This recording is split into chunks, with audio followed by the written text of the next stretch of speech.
Matt, before we look ahead to Saturday's game, a reflection back on Tuesday, something we didn't talk about too much in the post-match interview, was that Harry Kite goal in the moment when he ran towards the Stagecoach stand where there was hundreds of our academy players to celebrate that goal.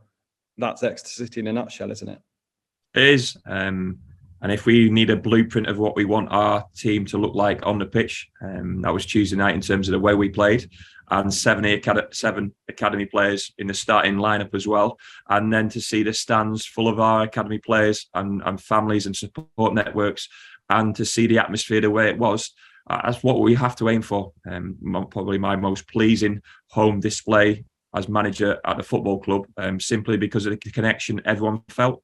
The players were connected on the pitch, the fans were connected, our academy players in the stands were connected. They got to walk around the pitch at half-time and see the appreciation, but also see what they can become and what they've got a chance of becoming, and the opportunity that's in front of them. And no better visual than seeing your heroes who've treaded the same path as what they're going on at the moment play like they did and score, and to see Harry Kite celebrate in front of him was absolutely incredible. So a pleasing night for the football club, a positive night for the group, and the fans certainly played their part in that, and that's something we have to keep aiming towards. Performances will go up and down, results will go up and down, there'll be difficult moments throughout this season, potentially this weekend, but we've got a group of players giving absolutely everything for this football club, and we hope the fans will continue alike. How is the squad after that game? Because obviously, whenever you play Wycombe, it's always a physical battle. It was, and their feedback today is what a quick game of football. We were stood on the sidelines and it felt quick, and it always does when you're so close to the action. Hopefully the fans felt it looked like a good quality game, a quick game. Tuesday nights under the lights with a bit of moisture on the pitch, and the pitch the way it was, credit to Chaz and his team and the club for investing in that pitch. It felt like a quick game of football now. A quick game of football means more sprints and more running and more distance and more accelerations, and then unfortunately more fatigue. And they've certainly been a bit quiet today, but all we've got to do is pick them up at 3:00 Saturday. So they've got a little bit of time. It hurts less and it feels less when you're positive and you're winning games of football and you're playing well. So the mind plays such a big part in relation to that. But we are cautious of the group going into this weekend. Tim Diang took a pretty nasty knock as well. He's the one who's not been on feet today. So as always, I always say we assess the group in the next 24, 48 hours and pick a sensible team going into the weekend. And of course, Giovanni's away with Jamaica this week, and we wish him the best of luck. We touched on this on Tuesday, but the atmosphere in these first two home games just feels, I don't know what the best way to describe it is, but it just felt different on Tuesday, didn't it? It was just raucous, even more so than usual. Well, we had some good atmospheres last season, Craig.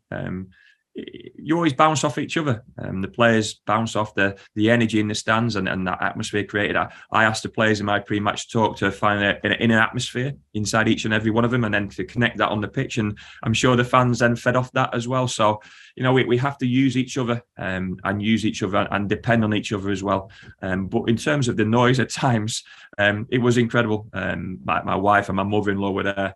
My mother-in-law hasn't been to many games of football in terms of watching Exeter City, and she felt it was the best atmosphere she's ever witnessed. And she understands that better than anyone, being an Irish lady, and you know how Irish people can get caught up and are so infused by certain aspects of life, and it felt like that. It felt like everyone was infused on Tuesday night, and like I say, to hear the noise and to hear it sort of probably booming around at the stadium and the city as well. Hopefully people have been walking around the high street and thought, oh, what's going on at the park, and maybe they'll come to the next game. I wish I could promise the entertainment in terms of the goals and the performance. We can't promise that. The only thing I can promise is that the team will give absolutely everything, and those are the sort of nights where we're looking to replicate and to perform well in. Let's talk about Saturday then. How do you navigate a game against a team you've just beaten 7-0? Because they're going to bring something very different to what we faced last Tuesday. Yeah, myself and the team are almost treating it like a different opposition, and the reason we're able to do that is because the opposition manager and the opposition team will make the 9 changes back to what they were originally and what they've been in the majority of minutes for their league campaign. So, the team we played on that Tuesday night in the Carabao Cup, I don't expect many of those players, if any, to be in the starting lineup for the opposition, or maybe the goalkeeper and one outfield player. So then you're coming up against a new challenge, and it is going to be like a new team. So as much as we'll learn a little bit from that Carabao Cup tie, and it stays fresh in our mind and hopefully the opposition minds, I don't think that will have a bearing on the outcome this weekend. The personnel on that pitch will be totally different.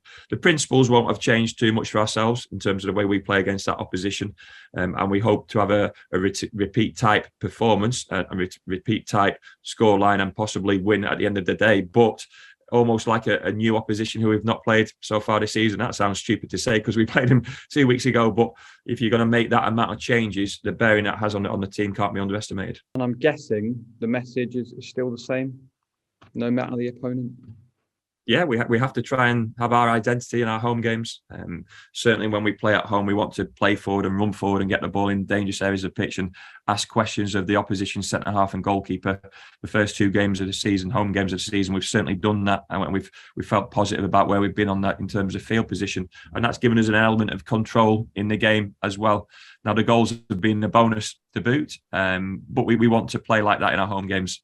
Hopefully the fans have been entertained thus far, and we'll be looking for another entertaining performance this weekend, but it's all about the points as well, and we want to pick up on the back of the good 3 points on Tuesday night. Finally then, you're probably fed up of me asking this, but I know we're very close to some signings, and you're hopeful in the next few days? Always hopeful, Craig. I never lose hope until it comes to the window and the window is firmly shut and we got no bodies in. Then I'll lose all hope altogether. But still hopeful. We're reliant on clubs and managers and players elsewhere. And when that happens, going into a weekend game, then there's always uncertainty in terms of what's to come.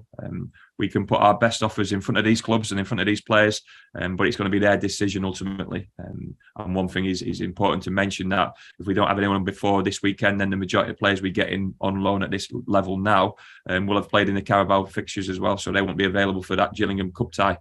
So you're looking towards Accrington then, but we're working as hard as we possibly can. But as much as the headlines will to and fro in terms of probably a response to whatever result, we're trying to keep pretty level. We lose at Cambridge, we need to sign 10 players. We win against Wycombe, we don't need to sign any players. It always works both ways. You see social media, Craig, so you know how people respond. We're staying level, under no illusions of what we can and can't achieve so far this season. We have to improve this for this squad, and that's my job as manager, and that's what I'm looking to do.